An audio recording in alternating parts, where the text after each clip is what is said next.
Good morning students.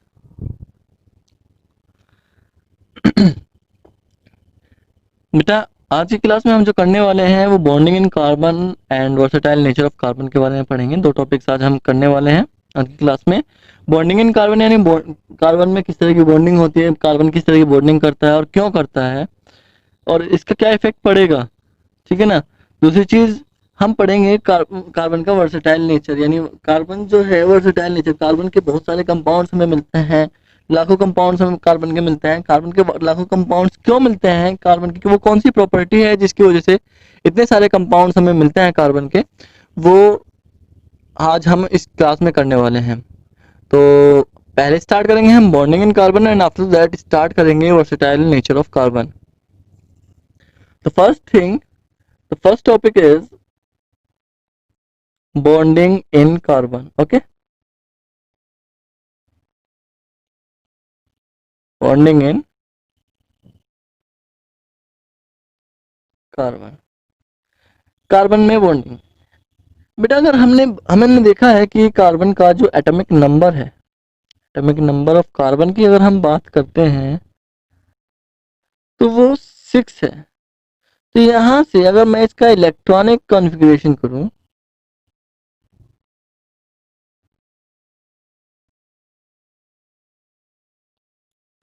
वो बनता है 2 4। Yes, that means it has 4 valence electron. It has 4 valence electron. Yes, ये चीज हमें समझ में आती है कि इट हैज 4 वैलेंस इलेक्ट्रॉन। अगर हम देखते हैं बेटा कि भाई कार्बन के 4 वैलेंस इलेक्ट्रॉन हैं, तो दो कंडीशन होंगी कि भाई जब हम अब बात करते हैं, यानी वैलेंस इलेक्ट्रॉन, तो वैलेंसी क्या होगी कार्बन की,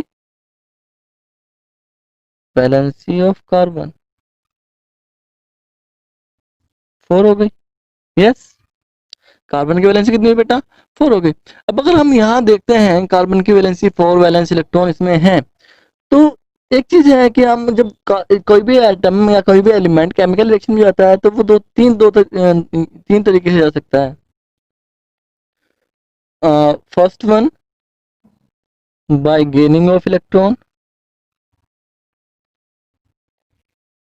यस, तो कार्बन की 4 वैलेंसी है, इसका मतलब इसका ऑक्टेट कंप्लीट होने में 4 इलेक्ट्रॉन है। तो अगर हम कहें कि भाई कार्बन 4 इलेक्ट्रॉन गेन करता है, कार्बन, अगर मैं कहूँ if carbon gain 4 electron, electron का गेन कर लिया तो क्या होगा, कार्बन पर 4 नेगेटिव चार्ज हो जाएगा। यस, अब क्या है कि कार्बन में प्रोटॉन कितने हैं, 6, इलेक्ट्रॉन कितने हैं, नंबर ऑफ प्रोटॉन्स कितने हैं बेटा, 6, और number of electrons 10।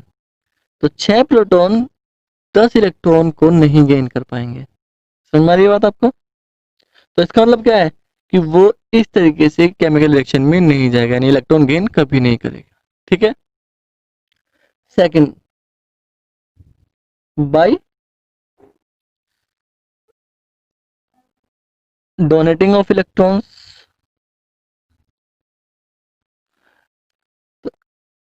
Electron donate करने पर अगर हम कहेंगे कार्बन ने 4 इलेक्ट्रॉन, यानी वो इलेक्ट्रॉन डोनेट करेगा, तो 4 इलेक्ट्रॉन ज्यादा है तो 2 इलेक्ट्रॉन बचेंगे उसके। तो हम कह सकते हैं if carbon donate it's electrons, तो क्या होगा भाई, कार्बन पर जो चार्ज आएगा, सॉरी, कार्बन पर 4 पॉजिटिव चार्ज आएगा। अब इस केस में इसमें 6 प्रोटॉन हैं और 2 इलेक्ट्रॉन बचे। यस, तो यहाँ पर भी बहुत ज्यादा चार्ज का डिफरेंस है और ये स्टेबल नहीं हो पाएगा। That means carbon electron donate भी नहीं कर सकता कभी।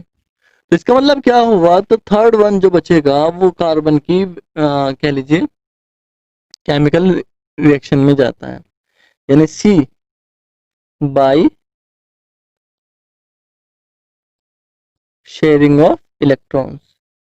इलेक्ट्रॉन की शेयरिंग करने पर कार्बन इलेक्ट्रॉन की शेयरिंग कर सकता है। तो इलेक्ट्रॉन शेयरिंग करेगा, तो इसका मतलब क्या है कि इलेक्ट्रॉन, कार्बन जो है इलेक्ट्रॉन शेयर करता है। यस, तो अब देखते हैं कार्बन इलेक्ट्रॉन शेयर करता है, तो इलेक्ट्रॉन शेयरिंग का मतलब क्या होता है बेटा। इलेक्ट्रॉन जो शेयर करता है कोई भी एटम, तो वो कोवैलेंट बॉन्ड का फॉर्मेशन करता है। कौन से बॉन्ड का? कोवैलेंट बॉन्ड का। और कोवैलेंट बॉन्ड का मतलब है कि कोई भी एटम इक्वल नंबर ऑफ, दो एटम जब केमिकल रिएक्शन में जाते हैं तो वो equal number of electrons share करते हैं एक दूसरे से। Yes, equal number of electron share करते हैं। अब जैसे मान लो ए कोई एटम है और इसने एक इलेक्ट्रॉन था, तो बी दूसरे एटम से वो एक इलेक्ट्रॉन शेयर करके ए बी कंपाउंड बना रहा है, तो उसे हम एक इस तरीके से लिखेंगे। ऐसे ही ए दो इलेक्ट्रॉन अगर शेयर करेगा तो बी के साथ, बी को भी दो करने होंगे, तो इन दोनों के बीच में ये इस तरह का बॉन्ड आएगा। ऐसे ही अगर ए जो है तीन इलेक्ट्रॉन शेयर करेगा बी के साथ, तो वो इस तरह के कंपाउंड का फॉर्मेशन करेगा जहां पर उनके बीच में ट्रिपल बॉन्ड होगा। इसका मतलब क्या हुआ कि कार्बन जो है, जो आपका जो कार्बन है, वो सिंगल बॉन्ड, डबल बॉन्ड और ट्रिपल बॉन्ड का फॉर्मेशन करता है। अगर एक एक बॉन्ड आया तो यहाँ पर ये क्या हुआ? सिंगल बॉन्ड हो गया, नहीं हो गया? सिंगल बॉन्ड, डबल बॉन्ड और ट्रिपल बॉन्ड, इस तरह का फॉर्मेशन करेगा कार्बन। तो इसका मतलब क्या है, कार्बन जो है दूसरे कंपाउंड से या अपने आप से, दूसरे कार्बन एटम से, दूसरे एलिमेंट से, ये कार्बन एटम से single bond, double bond, triple bond से जुड़ सकता है। यस, तो क्या कंक्लूजन निकला अपना? कंक्लूजन निकला हमारा कि carbon always form covalent bonds and link with another atom। another atom का मतलब क्या होगा? which may be, इसे हम क्लियर कर लेते हैं, which may be कार्बन और अदर एलिमेंट। ओके, कार्बन भी हो सकता है, वो दूसरा एलिमेंट भी हो सकता है। Link with another atom by single bond, single, double और triple bond. Is that clear? तो कार्बन हमेशा कोवैलेंट बॉन्ड का फॉर्मेशन करेगा और वो दूसरे कंपाउंड से हमेशा सिंगल, डबल बॉन्ड या ट्रिपल बॉन्ड से जुड़ेगा। Is that clear? तो बॉन्डिंग हमारे समझ में आ रही है। तो ये चीजें हम इलेक्ट्रॉन डॉट स्ट्रक्चर से समझा सकते हैं। इलेक्ट्रॉन डॉट स्ट्रक्चर आपको कराई गई है। जैसे कि मैं एग्जांपल ले लेता हूँ कार्बन कार्बन सिंगल बॉन्ड का, कार्बन के सारे सिंगल बॉन्ड वाले कंपाउंड्स का। तो कार्बन मीथेन का एग्जांपल ले लेते हैं हम। कार्बन में ये जो है चार हाइड्रोजन उससे इस तरह से जुड़ी होती है। यस, अगर मैं इसकी इलेक्ट्रॉन डॉट स्ट्रक्चर की बात करता हूँ तो कार्बन के चार इलेक्ट्रॉन ये रहे और हाइड्रोजन के चार इलेक्ट्रॉन ये रहे। क्रॉस वाले इलेक्ट्रॉन हाइड्रोजन के, यानी एक बॉन्ड में दो इलेक्ट्रॉन यूज होते हैं, ये चीज आपको पता होनी चाहिए। Is that clear? ये 8 इलेक्ट्रॉन हो गए आपके कार्बन के, दो इलेक्ट्रॉन हो गए आपके हाइड्रोजन। Is that clear? तो single bond, double bond, triple bond इस तरीके से जुड़ सकता है। थर्ड वन, अगर हम सेकंड वन बात करते हैं वर्सेटाइल नेचर ऑफ कार्बन की, कार्बन की वर्सेटाइल नेचर के बारे में बात करते हैं। किसके बारे में बात करते हैं? Versatile nature of carbon, carbon की वर्सेटाइल नेचर के बारे में बेटा हम बात कर रहे हैं। तो बेटा इसका रीजन क्या है? First reason is catenation. क्या रीजन है? कैटिनेशन। इस कैटिनेशन प्रॉपर्टी की वजह से कार्बन वर्सेटाइल नेचर का शो करता है। तो क्या है कैटिनेशन? क्या है? डिफाइन करें कैटिनेशन को। It is the ability of any atom या एनी एलिमेंट कह लीजिए, by which it can react by itself.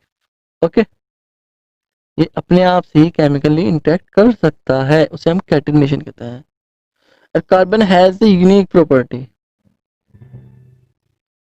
अगर हम कार्बन के बारे में बात करते हैं, carbon has this unique property. Okay, एक चीज और एक और चीज आपको याद रखना है, carbon can be form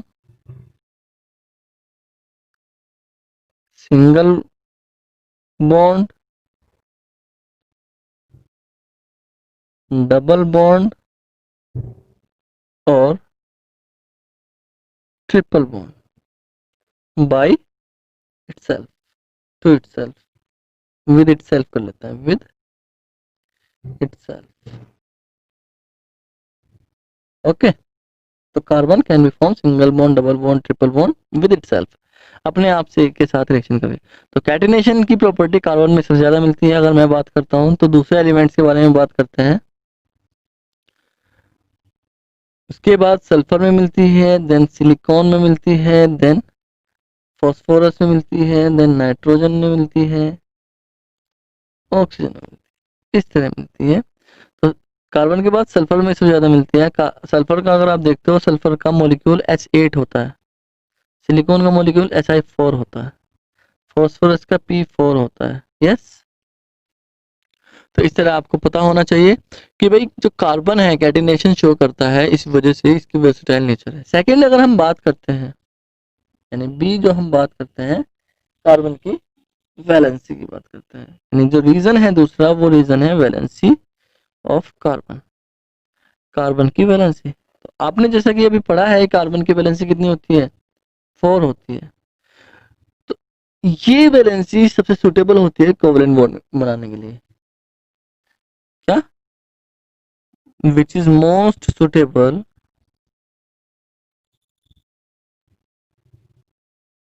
for the formation for the formation of covalent bond। Yes, valency of carbon आपको समझ में आ गया होगा। तो these are valency of carbon. Okay, this is valency of carbon. तो ये था आपका वर्सेटाइल नेचर, और इसी इन दोनों कैटिनेशन एंड वैलेंसी की वजह से ही जो आपका कार्बन होता है, इसके लाखों कंपाउंड्स होता है। क्यों, कार्बन जो है कैटिनेशन करेगा, तो कैटिनेशन करने के बाद वो लॉन्ग चेन का फॉर्मेशन कर सकता है, और ये लॉन्ग चेन 100, 150, 200, 1000 कार्बन की हो सकती है, कितने भी कार्बन की ये हो सकती है। Is that clear? तो ये चीजें आपको ध्यान रखनी है बेटा। आज के लिए इतना, बाकी हम नेक्स्ट क्लास में करेंगे। Thank you.